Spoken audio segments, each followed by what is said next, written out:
Hello friend, Himadri speciality chemical limited यानी कि HSCL ने अपने क्वार्टर 4 के रिजल्ट आज डिक्लेयर किए, तो उसको डिटेल में समझ लेते हैं। वैसे जो आज बोर्ड की मीटिंग हुई है उसमें कंपनी ने 60 पैसे का डिविडेंड भी डिक्लेयर किया है। ये जो नंबर्स है वो कंसोलिडेटेड नंबर्स है और वैल्यू करोड़्स में है। तो शुरुआत करते हैं ऑपरेशन रेवेन्यू के साथ। तो मार्च क्वार्टर में ऑपरेशन रेवेन्यू रहा है 1134 करोड़ का।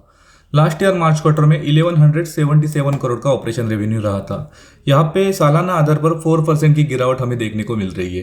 वही दिसंबर क्वार्टर में 1140 करोड़ का ऑपरेशन रेवेन्यू जनरेट हुआ था। यहाँ पर क्वार्टर ऑन क्वार्टर बेसिस पर भी 1% की गिरावट हमें देखने को मिल रही है।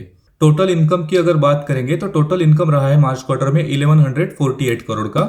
वही लास्ट ईयर मार्च क्वार्टर में 1189 करोड़ का रहा था और दिसंबर क्वार्टर में 1152 करोड़ का टोटल इनकम रहा था। अब कंपनी के खर्चे यानी कि एक्सपेंसेस देख लेते हैं।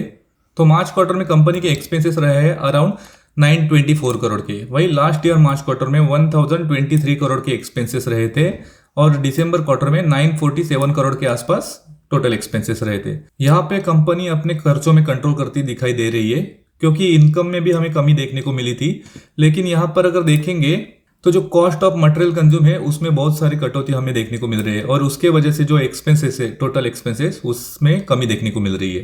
अब कंपनी का नेट प्रॉफिट देख लेते हैं। तो मार्च क्वार्टर में कंपनी का नेट प्रॉफिट रहा है अराउंड 155 करोड़ का।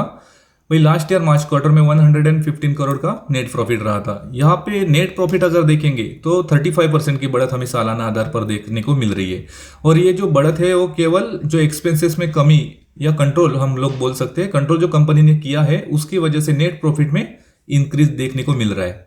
और दिसंबर क्वार्टर में जो कंपनी का नेट प्रॉफिट रहा था वो 141 करोड़ का रहा था। यानी कि यहाँ पर भी 10% की बढ़त हमें दिसंबर क्वार्टर से अब तक देखने को मिल रही है। अब कंपनी का EPS यानी कि अर्निंग पर शेयर देख लेते हैं। तो अर्निंग पर शेयर रहा है मार्च क्वार्टर में 3.15 रुपीज। वही लास्ट ईयर मार्च में 2.41 रुपीज रहा था और दिसंबर में 2.88 रुपीज रहा था। यहाँ पर भी हमें स्लाइडली बढ़त EPS में देखने को मिल रही है। अगर नंबर देखेंगे ओवरऑल तो न्यूट्रल से हल्के से पॉजिटिव साइड है, क्योंकि ऑपरेशन रिव्यू में तो हमें कमी देखने को मिल रही है। लेकिन जो कंपनी ने खर्चे के ऊपर कंट्रोल किया है उसके बेस पर नेट प्रॉफिट में हमें सालाना आधार पर अच्छी खासी बढ़त देखने को मिल रही है। अराउंड 35% की बढ़त देखने को मिल रही है और क्वार्टर ऑन क्वार्टर बेसिस पर भी 10% की बढ़त देखने को मिल रही है। अगर लास्ट 3 महीने में स्टॉक का परफॉर्मेंस देखेंगे तो लास्ट 3 महीने में स्टॉक में 9% की गिरावट देखने को मिली है। आपको रिजल्ट कैसे लगे प्लीज़ कमेंट करके बता देना और वीडियो को लाइक करके चैनल को सब्सक्राइब कर देना। Thank you.